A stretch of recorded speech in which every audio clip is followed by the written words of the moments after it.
मंडी संसदीय क्षेत्र से कांग्रेस प्रत्याशी विक्रमादित्य सिंह ने अपने मंडी जिला के दौरे के दौरान जोगिंदरनगर क्षेत्र का दौरा किया, जहां उन्होंने जोगिंदरनगर विधानसभा क्षेत्र के कांग्रेस कार्यकर्ताओं व पदाधिकारियों के साथ संवाद किया। इस अवसर पर उन्होंने उपस्थित कांग्रेस कार्यकर्ताओं व पदाधिकारियों को संबोधित करते हुए कहा कि मंडी संसदीय क्षेत्र को देश का नंबर 1 संसदीय क्षेत्र बनाना है और इसके लिए मंडी संसदीय क्षेत्र के मुद्दों को लेकर साथ मिलकर लड़ाई लड़नी होगी। विक्रमादित्य सिंह ने कहा कि मंडी संसदीय क्षेत्र में पांगी भरमौर में होली उतराला सड़क को निर्मित करना और मंडी को स्मार्ट सिटी के रूप में विकसित करना उनकी प्राथमिकता है और भूभुजोड़ टनल के मुद्दे को भी उन्होंने केंद्रीय मंत्री नितिन गडकरी के समक्ष रखा है और ये पर्यटन की दृष्टि से भी महत्वपूर्ण है। देश का नंबर 1 संसदीय क्षेत्र आने वाले समय में बनाना है। इस प्रण के साथ आज हमें इस हॉल से बाहर निकलने की आवश्यकता है और ये कोई बड़ा काम नहीं है। अगर हम मिलकर लड़ाई लड़ेंगे,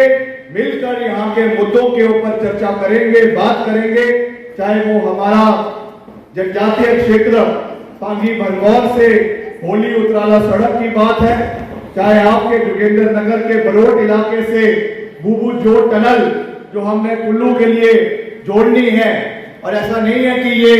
बातें मैं कोई हवा में कर रहा हूँ। 15 महीने में लोक निर्माण मंत्री रहा हूँ, अभी वर्तमान में भी हूँ। मैंने कई बार जब भी मैं दिल्ली जाकर नितिन गडकरी जी से मिला, मैंने हमेशा उनसे कहा कि भूभुजोड़ टनल एक बहुत महत्वपूर्ण टनल है जो हमारे मंडी जिला को, हमारे कुल्लू जिला को जोड़ने का कार्य भी करेगी और उसके साथ साथ जो हमारा टूरिज्म पॉइंट ऑफ व्यू से, डिफेंस पॉइंट ऑफ व्यू से एक बहुत स्ट्रेटेजिक टनल है जिसका सहयोग, जिसका फायदा इस पूरे इलाके को आने वाले समय में मिलेगा। ये मेरा वादा है कि जैसे ही हम यहाँ से जीत कर जाएंगे, और मैं अगर शब्द का प्रयोग नहीं कर रहा हूँ, ये आपके बलबूते पर मुझे इतना कॉन्फिडेंस है कि मैं कह रहा हूँ कि हम यहाँ से जीतेंगे और जब हम सांसद बनकर यहाँ से जाएंगे तो नंबर 1 तरीके से हम यहाँ के भूभुजोड़ टनल का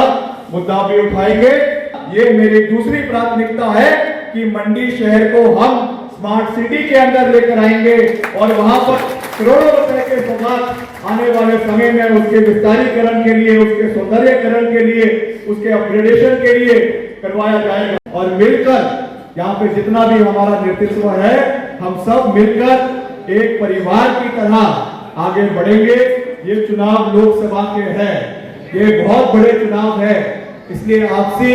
जो है सब चीजों को भुलाकर हमें एक नई ऊंचाई पर जो हमारा लक्ष्य है कि हमने केंद्र में जो है वो इंडिया गठबंधन की सरकार को बनाना है। हिमाचल में हमने चारों की चारों लोकसभा सीटों को जीतना है। उसके लिए हमें कड़जोर पुरजोर मेहनत करने की आवश्यकता भी है, लड़ाई लड़ने की भी आवश्यकता है और जो दुष्प्रचार भाजपा द्वारा करवाया जा रहा है उसके खिलाफ भी मुंहतोड़ तरीके से लड़ाई लड़ने की आवश्यकता। दलगत राजनीति से ऊपर उठकर, क्योंकि सरकार चलानी है तो उसमें मेरे पिताजी तो 6 बार हिमाचल प्रदेश के मुख्यमंत्री रहे। उन्होंने हमेशा, बेशक वो कांग्रेस पार्टी के मुख्यमंत्री थे, मगर जब विकास की बात आती है तो उन्होंने कभी भी कोई टाना माना नहीं किया, कोई भेदभाव नहीं किया। हर क्षेत्र के साथ, हर इलाके के साथ, हर जिला के साथ, हर नेतृत्व के साथ समानता के साथ उन्होंने विकास करवाया और इसी सीख पर, इसी सोच पर, इसी राह पर हम आगे चल रहे हैं। मंत्री बनने के बाद हम लगातार केंद्रीय मंत्रियों से भी मिले, दिल्ली भी गए, चाहे वहां पर भाजपा की सरकार है, मगर फिर भी हिमाचल के हितों की रक्षा करने के लिए, हिमाचल के हितों को सर्वश्रेष्ठ मानते हुए लगातार हम केंद्रीय मंत्रियों से मिले, नितिन गडकरी से मिले, हमारे जो ग्रामीण विकास मंत्री है उनसे मिले और हिमाचल के लिए जो जो हमारे प्रोजेक्ट्स अटके हुए थे, काफी समय से लंबित पड़े हुए थे, उनकी हमने स्वीकृति भी करवाई। और जैसा मैंने कहा कि 3500 करोड़ रुपए 15 महीने के लिए हम हिमाचल प्रदेश के लिए, आप लोगों के लिए लेकर आए।